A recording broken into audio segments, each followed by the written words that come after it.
बिस्मिल्लाहिर्रहमानिर्रहीम, अस्सलाम वालेकुम। This is me Aamir Nazir. Welcome to my YouTube channel.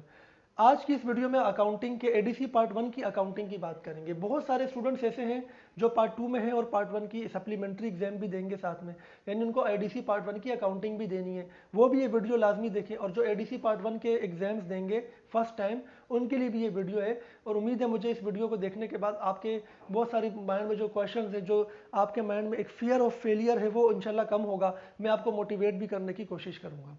देखिए, डिसहार्ट नहीं होना। लाइफ में इससे भी बड़ी बड़ी प्रॉब्लम्स आती हैं। ये छोटी छोटी प्रॉब्लम्स हैं, लाइफ में इससे बड़ी प्रॉब्लम आएंगी। तो भागना मसले का हल नहीं है, आपने उसको फेस करना है। लेट्स फेस इट, ठीक है ना। और हिम्मत रखनी है। इसमें भी अपॉर्चुनिटी है आपके लिए। अगर आप 50 नंबर लेके पास हो जाते तो 50 नंबर होते हो, अब आपको अपॉर्चुनिटी है कि आप अच्छा पेपर दें, 60-70 नंबर लेकर आए, तो ये एक अपॉर्चुनिटी है। अगर अकाउंटिंग के हम इंपॉर्टेंट टॉपिक्स की बात करें, क्योंकि ये गेस्ट पेपर के हवाले से ये वीडियो है अकाउंटिंग की, तो मैं इसमें इंपॉर्टेंट टॉपिक्स बताऊंगा और ये भी बताऊंगा कि कौन से टॉपिक को ज़्यादा टाइम दें जिनको इजीली आप कर सके, जो इजी टॉपिक्स हैं। तो अगर हम बात करें इंपॉर्टेंट टॉपिक की, तो सबसे पहले जो हमारा जो जो जो टॉपिक है जिससे हमें 40 मार्क्स मिल सकते हैं, पासिंग मार्क्स मिल सकते हैं, वो है फाइनेंशियल स्टेटमेंट। ये शायद बहुत सारे स्टूडेंट्स को मुश्किल भी लगता है बहुत ज़्यादा, क्योंकि इसमें जो सबसे ज़्यादा जो वो गलतियाँ करते हैं वो एडजस्टिंग एंट्रीज में करते हैं। देखिए, मेरी एक बात आप जहन में बिठा लें।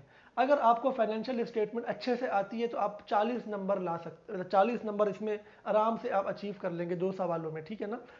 क्योंकि फाइनेंशियल स्टेटमेंट के 2 सवाल आते हैं। एक आता है वर्कशीट का, वर्कशीट या इनकम स्टेटमेंट बैलेंस शीट। क्योंकि worksheet, income statement, balance sheet एक जैसे ही होते हैं, बस वर्कशीट में पैटर्न चेंज होता है। उसके अंदर भी इनकम स्टेटमेंट बैलेंस शीट के कॉलम होते हैं, और अलग से भी अगर वो आपसे पूछ लेगा तो वो भी आपको आनी चाहिए, क्योंकि फर्स्ट ईयर में भी आपने इनकम स्टेटमेंट बैलेंस शीट की है, ठीक है ना।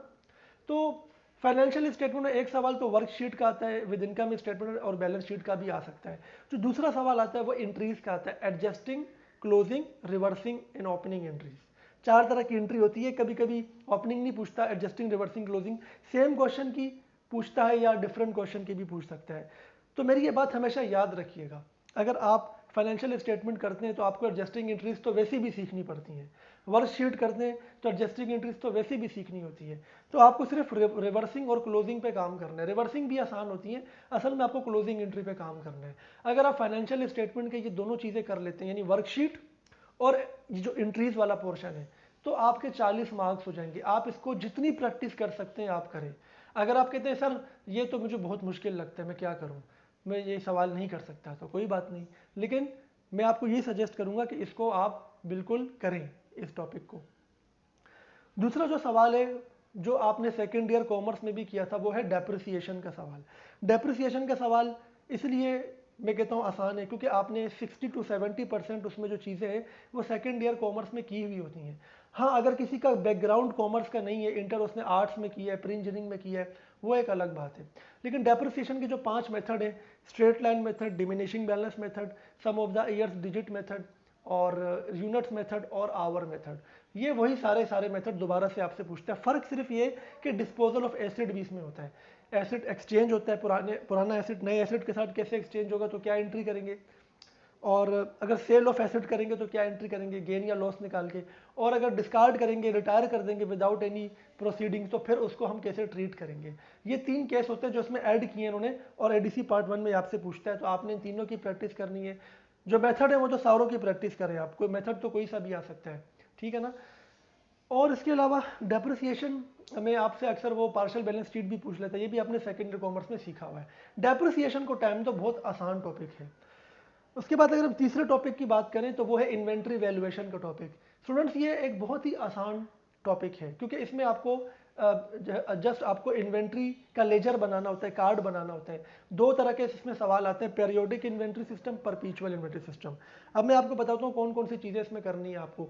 पेरियोडिक में फीफो लीफो वेटेड एवरेज करना है, और परपीचुअल में भी फीफो लीफो और मूविंग एवरेज करना है। इसके अलावा 3 और मेथड भी होते हैं, अक्सर स्टूडेंट्स नहीं करते, पेपर में आता है तो वो छोड़ देते हैं, लेकिन ये ज़्यादा आसान है। एक आपका है रिटेल प्राइस मेथड, एक आपका है ग्रॉस प्रॉफिट मेथड, और एक आपका है लोअर ऑफ कॉस्ट और मार्केट मेथड। ये 3 मेथड भी आप करें, पेरियोडिक परपीचुअल के अलावा ये 3 मेथड भी आप करें, तो आपका ये टॉपिक कंप्लीट होगा। टॉपिक आसान है, इसको बिल्कुल भी स्किप ना करें, इसकी लाजमी प्रैक्टिस करें, ये पेपर में हर साल आता है। इसके अलावा इसमें जर्नल भी आ जाता है, तो जर्नल की प्रैक्टिस भी करें। हमारे इस चैनल पे मुख्तलिफ लेक्चर्स मौजूद हैं, सारे लिंक मैंने डिस्क्रिप्शन में डाले हुए हैं। अकाउंटिंग के नोट्स भी अवेलेबल है, उसका लिंक भी डिस्क्रिप्शन में डाला हुआ है। किसी की अकाउंटिंग की बेसिक वीक है तो पूरी प्ले लिस्ट है हमारी, 10 एपिसोड है उसमें, उसकी भी इजी अकाउंटिंग के नाम से, तो उसका भी मैंने लिंक डिस्क्रिप्शन में डाला हुआ है, वो देख सकते हैं आप, उससे अपनी बेसिक को इम्प्रूव कर सकते हैं। स्टूडेंट्स, नंबर 4 जो हमारा जो सवाल है जो हर साल आता है, वो है हमारा वैल्यूएशन ऑफ अकाउंट रिसीवेबल।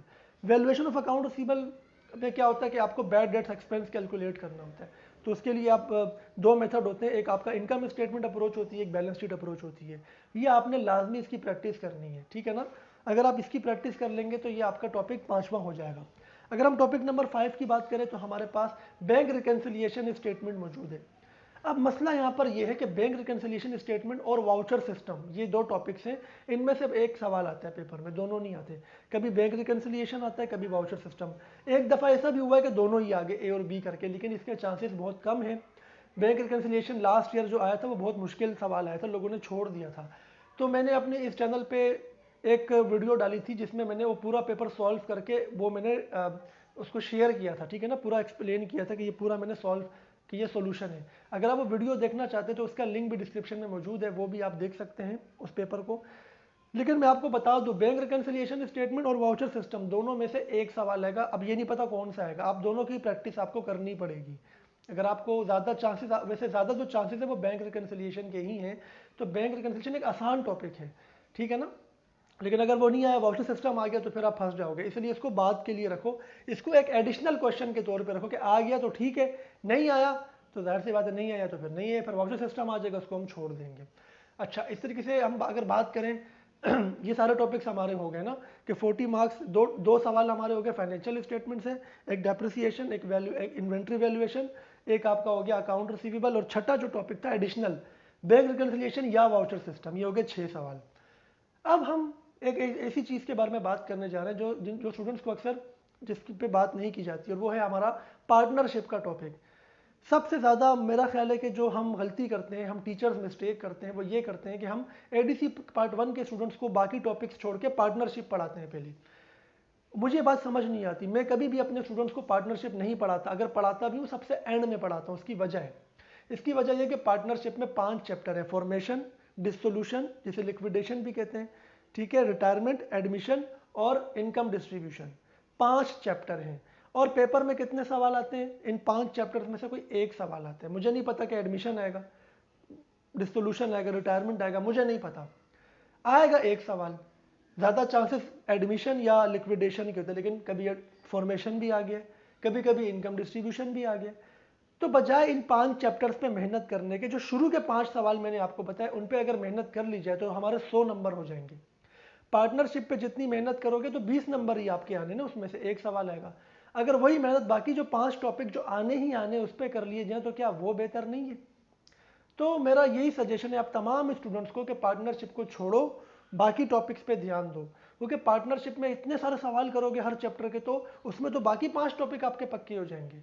हाँ, अगर आप कर चुके हो, अगर आपको बहुत आसान लगता है, अगर आपकी बहुत अच्छी ग्रिप है, तो वो एक अलग बात है, फिर तो ठीक है, फिर तो आप कर लो। लेकिन अगर आपने अभी नहीं किया, कच्ची पक्की प्रैक्टिस है, तो छोड़ दो, नहीं करो उसको। मैं कभी भी स्टूडेंट्स को नहीं कहता जिसने, क्योंकि सेकेंड ईयर कॉमर्स में भी ये 5 चैप्टर पढ़ाए जाते हैं। अब किसी को अगर आते हैं पहले से, पक्का है उसका, वो तो ठीक है ना।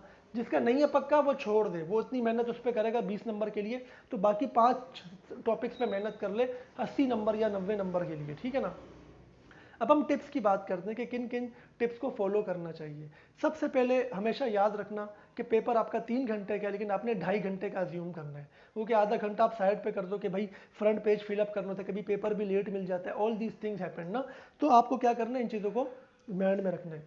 हमेशा क्वेश्चन जब आप डेबिट और क्रेडिट के कॉलम बनाते हो तो उसमें रुपीज़ लाजमी लिखा कर, उसके भी मार्क्स होते हैं। जब आप कोई स्टेटमेंट बनाते हो, जैसे इनकम स्टेटमेंट बना ली, उसका जो फाइनल आंसर आता है रुपीज़ लाजमी लिखो, वरना मार्क्स इसके भी कटते हैं, एक एक दो दो नंबर। सिमिलरली जब आप कोई स्टेटमेंट बनाते हो तो ऊपर आप लिखते हो ना कंपनी का नाम, फिर स्टेटमेंट के income statement for the year ended, इसके भी नंबर होते हैं। हमेशा नए पेज से नया काम शुरू करो। अगर कोई पेज स्किप करना है तो उसको पेंसिल से आप एक क्रॉस में सर्किल, एक क्रॉस में आप क्रॉस लाइन लगाओ, मतलब वो पेज आपने कैंसिल कर दिया, खाली नहीं छोड़ना उसको। अब जैसे मैं वर्कशीट बनाना चाहता हूँ तो वो आमने सामने बनती है ऐसे। अगर सपोज जो सवाल मैंने अटेम्प्ट किया है उसका एक पेज रह गया, तो उस पर तो मैं आगे पीछे नहीं बनाऊंगा, उसको छोड़ के अगले पेज पे जाके दोनों आमने सामने बनाऊंगा, तो उसको मैं कैंसिल कर दूंगा सिंगल ड्रॉ पेंसिल से, सिंगल लाइन ड्रॉ करके। हमेशा सबसे आसान सवाल सबसे पहले अटेम्प्ट करो। आपको लगता है ना कि पूरे पेपर में यार ये सबसे आसान है, क्योंकि first impression is the last impression. First impression ये कि यार अच्छा किया पहला सवाल, तो आगे भी अच्छा, क्योंकि वो चेकर जो होता है उसको अच्छा इंप्रेशन पड़ता है, तो अच्छे मार्क्स लेने के चांसेस हो जाते हैं स्टूडेंट्स के। तो ये हमारी आज की वीडियो थी, उम्मीद है आपको पसंद आई होगी। पार्ट एडीसी पार्ट 1 के बाकी सब्जेक्ट्स और एडीसी पार्ट 2 के भी जितने सब्जेक्ट्स हैं सबके गेस्ट पेपर हम इस चैनल पर डालेंगे, चैनल के साथ जुड़े रहिएगा। और इसके अलावा हमने अपने चैनल पे एडवांस अकाउंटिंग, कॉस्ट अकाउंटिंग का भी गेस्ट पेपर डाला है, और उसके तमाम study material, notes, important question, solution file मैंने वीडियो में अपने शो कर दिए। एक्सेल की फाइल पे सोल्यूशन मौजूद है, वो सारे आप देख सकते हैं। और एडीसी पार्ट 1 की अकाउंटिंग के भी मुख्तलिफ टॉपिक्स के पास पेपर के सोल्यूशन भी मौजूद है, जो मैंने इसी वीडियो की डिस्क्रिप्शन में मैंने सोल्यूशन फाइल फोल्डर के नाम से मैंने रखा हुआ है। उसको क्लिक करके आप सोल्यूशन फाइल डाउनलोड करें, उसको देखें।